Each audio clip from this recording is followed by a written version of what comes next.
హృదయపూర్వక నమస్కారం.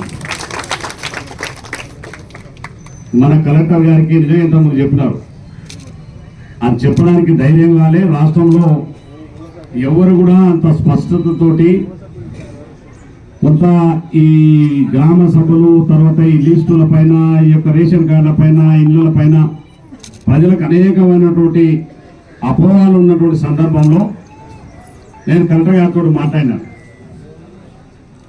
నేను సీఎంఓ వాళ్ళతో కూడా మాట్లాడినాను. కలెక్టర్ గారు ఇంత స్పష్టతతో తెల్లారేసరికి స్టేట్మెంట్ ఇచ్చినారంటే నాకు ప్రజలలో ఉన్నటువంటి అనుమానాలు అపోహాలు అన్నీ కూడా తొలగిపోయే విధంగా ఈ జిల్లాలో గ్రామ సభలు అంత ప్రశాంతంగా జరగడానికి కారణం మా జిల్లా కలెక్టర్ గారి స్టేట్మెంట్ అని చెప్పి సందర్భంగా నేను చెప్తాను.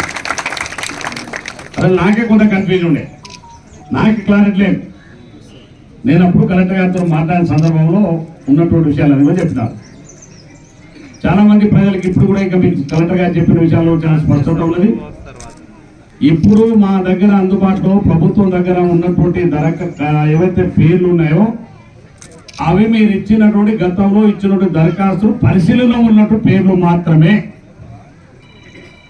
అవి మంజూరైనట్టు కాదు, అప్రూవల్ అయిన లిస్టు కాదు.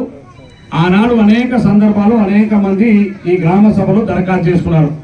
కొంతమంది ప్రజాపాలన దరఖాస్తు చేసుకున్నారు, మీ సేవలు దరఖాస్తు చేసుకున్నారు. రకరకాలుగా ఎన్ని అవకాశాలు ఉంటే అన్ని దరఖాస్తు చేసుకున్నారు. అందులో ఉన్నటువంటి దరఖాస్తులు కొంత భాగం ప్రభుత్వం దగ్గర అదులో ఉన్నట్టు దరఖాస్తులు మిగిలిపోయి అందులో పేర్లు రానటువంటి వాళ్ళు ఎవరైనా మిగిలిపోతే దరఖాస్తులు ఇప్పుడు కూడా బ్రహ్మాండంగా ఇప్పటి నుంచి సాయంత్రం 5 గంటల వరకు మా ఎంపీడీ గారు ఇక్కడ కౌంటర్ పెట్టారు. ఆ కౌంటర్లో మీరందరూ కూడా దరఖాస్తులు చేసుకోవచ్చు. రేషన్ కార్డుకి సంబంధించి కానీ, ఇందిరమ్మ ఇళ్ళకి సంబంధించి కానీ, లేకపోతే రైతు భరోసా సంబంధించి కానీ, ఇందిరమ్మ ఆత్మీయ భరోసా గురించి కానీ ఈ 4 దరఖాస్తులు మీరు చేసుకోవడానికి అవకాశం ఉంది.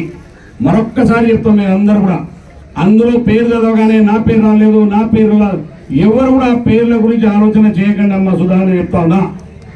ఆ పేర్లు అందుబాటులో కలెక్టర్ గారికి దగ్గర దరఖాస్తు అందుబాటులో ఉన్న దరఖాస్తులు మాత్రమే. ఇప్పుడు దరఖాస్తులు కావాల్సిన వాళ్ళు మీరు మళ్ళీ చేసుకోండి. ఈ దరఖాస్తులు ఆ దరఖాస్తులు 4 దరఖాస్తులు అన్ని క్రోడీకరించే నిజమైనటువంటి అర్హత కలిగినటువంటి వార్తలకు మాత్రమే ఇందిరమ్మ ఇల్లు కానీ రేషన్ కార్డులు కానీ ఈ ప్రభుత్వం అందజేస్తుందని నేను స్పష్టంగా తెలియజేస్తా ఉన్నాను. ఎందుకంటే గత 10 సంవత్సరాల ప్రజలు ఆందోళన ఉండడానికి ఒక కారణం ఉన్నది. గత 10 సంవత్సరాల్లో ఒక ఇందిరమ్మ ఇల్లు ఇవ్వలే, ఒక రేషన్ కార్డు ఇవ్వలే. కానీ ఆనాడు మా ముఖ్యమంత్రి గారు ఎన్నికల్లో ఇచ్చినటువంటి హామీ మేరకు రాష్ట్రంలో కాంగ్రెస్ పార్టీ అధికారంలోకి వస్తే తప్పకుండా ఇవి అమలు చేస్తామని చెప్పిన విధంగానే గౌరవ ముఖ్యమంత్రి గారు రేవంత్ రెడ్డి గారి నాయకత్వంలో ఇవాళ తెలంగాణ ప్రజానికానికి అర్హులైనటువంటి పేదవాళ్ళు ఎవరైతే నిజమైన అర్హత కలిగినటువంటి వాళ్ళు చాలా సంవత్సరాలుగా పేద ప్రజలు ఎదురు చూస్తున్నటువంటి రేషన్ కార్డులు అర్హత కలిగిన ఎంతమంది ఉన్నా వాళ్ళందరికీ రేషన్ కార్డు అందజేస్తామని చెప్పి ఈ సందర్భంగా మనం చేస్తా ఉన్నాం. అర్హత ఉంటే చాలు, దానికి వేరే ఇదేం లేదు. అర్హత కలిగిన ప్రభుత్వ ఉద్యోగులు మరి ప్రభుత్వం కొన్ని నిబంధనలు పెట్టినారు. ఆ నిబంధనలు తప్ప మిగతా వాళ్ళందరికీ కూడా రేషన్ కార్డు ఇవ్వబోతున్నాం.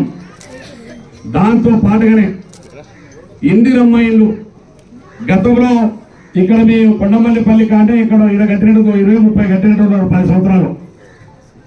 గతంలో అదే శాసనసభలో గతంలో నేను ఎమ్మెల్యే ఉన్నప్పుడు స్వర్గీయ రాజశేఖర్ గారు ముఖ్యమంత్రి ఉన్నప్పుడు మనం మొత్తం ఎంతమంది అర్హత ఉంటే అంతమందికి ఇందిరమ్మ ఇల్లు 100,000 ఇల్లు ఇచ్చిన, ఒక్కొక్క గ్రామానికి 100,000 ఇల్లు ఇచ్చిన కథ అన్నాడు ఆ ప్రభుత్వాన్ని, మా ప్రభుత్వాన్ని.